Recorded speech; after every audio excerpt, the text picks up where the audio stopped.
Hi friends, இன்றைக்கி நம்ம என்ன பார்க்க போகிறோம்னா உருண்டை குழம்பு தான் பார்க்க போகிறோம். அதுக்கு தேவையான பொருள், முக்கியமான பொருள் பருப்பு எடுத்து வச்சாச்சு.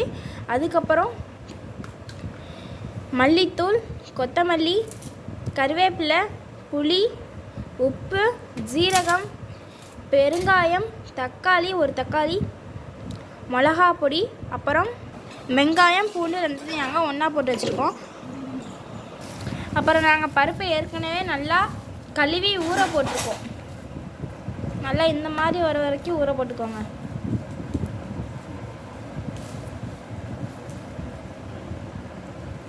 இந்த மாதிரி வர வரைக்கும் ஊற போட்டுக்கோங்க. அப்புறம் அந்த உருண்டைக்கு போடுறதுக்கு கீரை வாங்க எப்படி செய்கிறதுன்னு பார்க்கலாம். அதுக்கு முன்னாடி நம்மளுக்கு ஒரு முக்கியமான விஷயம் என்னென்னு பார்த்தீங்கன்னா, திருக்குறள். இப்போ நம்ம என்ன திருக்குறள் பார்க்க போகிறோம்னா, பிறவி பெருங்கடல் நீந்துவார் நீந்தார் இறைவன் அடி சேராதார். பொருள்: கடவுளின் திருவடிகளை அடைந்தவர் பிறவி எனும் பெரிய கடலை கடப்பார், மற்றவர் அதனை கடக்க மாட்டார். வாங்க கிச்சன் போகலாம்.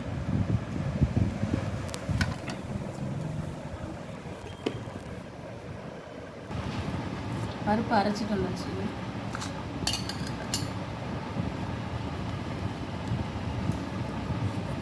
இதில் நறுக்கி வச்ச வெங்காயத்தை போடுறோம். வெங்காயமும் பூண்டு போட்டாச்சு. இப்போ உப்பு சேர்த்துக்கலாம், தேவையான அளவு உப்பு.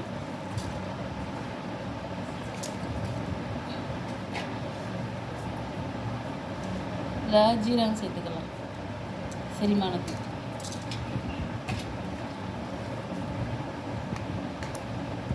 பெருங்காயம் சேர்த்துக்கலாம்.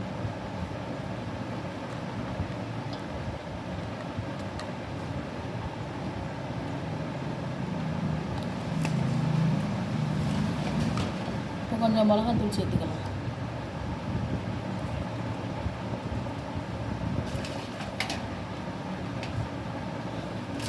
இப்போ கொஞ்சம் மல்லித்தலை சேர்த்துக்கலாம்.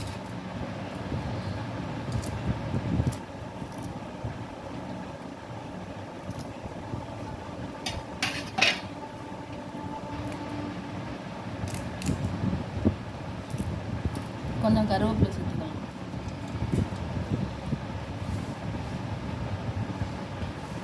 அதுக்கப்புறம் கொஞ்சோண்டு கீரை சேர்த்துக்கலாம், முருங்கைக்கீரை. சேர்த்து இது அந்த உருண்டை உடையாமல் இருக்கிறதுக்காண்டி கொஞ்சோண்டு பச்சரிசி மாவு சேர்த்துக்கலாம்.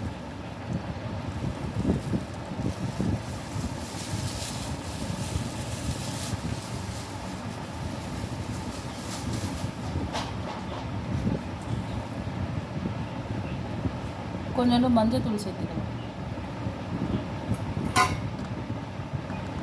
அவ்வளோதான், எல்லாத்தையும் போட்டு பிசைஞ்சாச்சு. இது என்ன பண்ணோன்னா, நம்ம உருண்டை உருட்டி வச்சுக்க வேண்டியதான். இது கோலா உருண்டை, பருப்பு உருண்டைன்னு சொல்லுவாங்க. தஞ்சாவூர்லலாம் இது பருப்பு உருண்டை குழம்பு. இங்கே எடுத்து நம்ம ஒரு லட்டு மாதிரி இப்படியே ஊற்றிக்க வேண்டியதான்.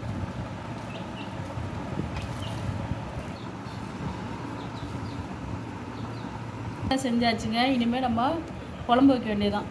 குழம்பு வச்சு இதை வந்து இட்லி செட்டில் வச்சு வேக வச்சு அதில் எடுத்து போடணும், இல்லாட்டி உடஞ்சிரும். வைக்கிறதுக்கு ஏற்பாடு பண்ணுவோம். இப்போ குழம்புக்கு இதில் வந்து ஒரு 3 ஸ்பூன் மல்லித்தூள், 2 ஸ்பூன் மிளகாத்தூள் இருக்குது. நம்ம காரத்துக்கு தேவையான போட்டுக்கோங்க. அவ்வளோதான். இது என்ன பண்ணிக்கோ, கொஞ்சம் புளி கரைச்சி ஊற்றிக்கோ. இப்போ இதில் வந்து இப்போ புளி கரைச்சி ஊற்றிக்கோ. ஏற்கனவே நான் சொல்லியிருப்பேன், காய்கறி குழம்பு எதுவும் வச்சோம்னா புளி ஃபஸ்ட்டில் ஊற்றக்கூடாது.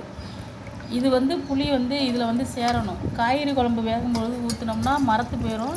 அதனால் கடைசியில் புளியை கரைச்சி ஊற்றிட்டு அதுக்கப்புறம் தேங்காய் ஊற்றணும்.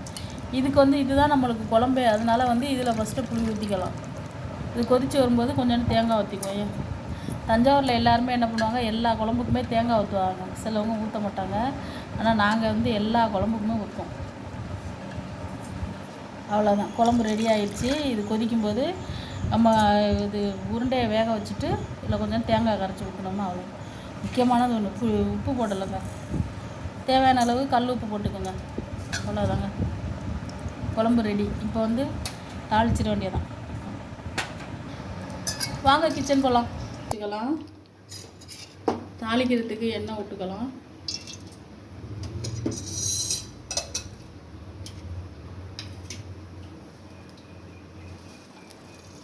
இந்த குழம்புக்கு வந்து நம்ம வந்து கடுகு சேர்க்கணும்.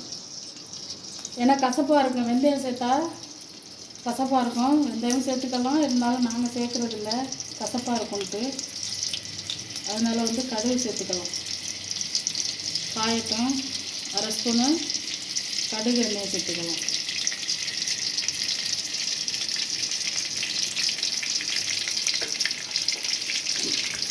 ரெண்டே 2 கொஞ்சோண்டு மட்டும் வெந்தயம் சேர்த்துக்கோங்க. கொஞ்சம் வாசமாக இருக்கும் வெந்தயம் போட்டால். இப்போ வெங்காயம் சேர்த்துக்கலாம். வெங்காயமும் பூண்டு அப்போ தான் வாசமாக இருக்கும். பருப்பு வந்து வாய்வு, அதனால தான் வெங்காயத்தோட பூண்டே எல்லாம் ஒன்றா நறுக்கி போட்டது. வாய்வு. ஒரு தக்காளி பழம் சேர்த்துக்கலாம்.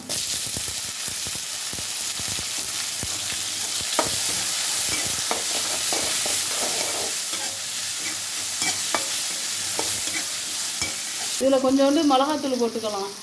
ஏன்னா அப்போ தான் எண்ணெய் குழம்பு கொதிச்சு வரல, எண்ணெய் பிரியையில் அது வந்து நல்லா கலர்ஃபுல்லாக இருக்கும். குழம்புக்கு வேறு சேர்க்குறது வேறு, நம்ம தாளிக்கும் போது போடுறது வேறு. கருவேப்பிலை போட்டுக்கலாம்.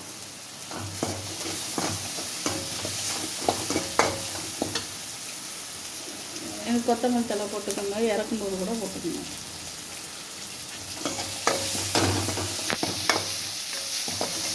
அவ்வளோ படிச்சு வச்சுக்கணும்.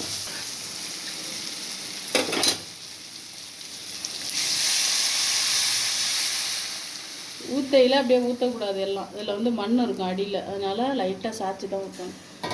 அவ்வளோதான், குழம்பு வச்சாச்சு. தேங்காய் கரைச்சி ஊற்றினோம்னா அவ்வளோதான். இப்போ இதில் இட்லி சட்டி வச்சு நம்ம அதிலே போடலாம், உடஞ்சாலும் உடஞ்சி போயிடும். அதனால் வந்து நம்ம இட்லி சட்டி வச்சு இதில் வந்து வேக வைக்கலாம். கொதிக்கட்டும். இதில் வந்து உருண்டை குழம்பு கொதிச்சுட்டு நம்ம தேங்காய் ஊற்றிக்கலாம்.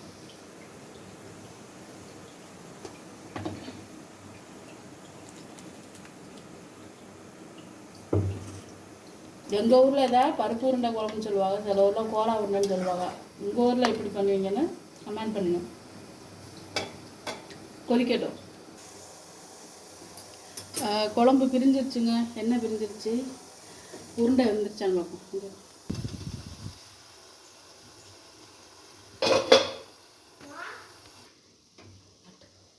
இதை வெந்துருச்சுங்க. இதை எடுத்து அப்படியே குழம்புல போட வேண்டியதுதான்.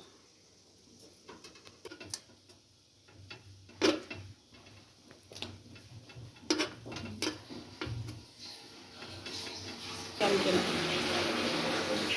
அவ்வளோதான், குழம்பு ரெடி ஆயிடுச்சு ஃப்ரெண்ட்ஸ். தஞ்சாவூர் ஸ்பெஷல் பருப்பு உருண்டை குழம்பு. பிடிச்சிருந்தா லைக் பண்ணுங்கள், ஷேர் பண்ணுங்கள், கமெண்ட் பண்ணுங்கள். வாங்க சாப்பிட்லாம்.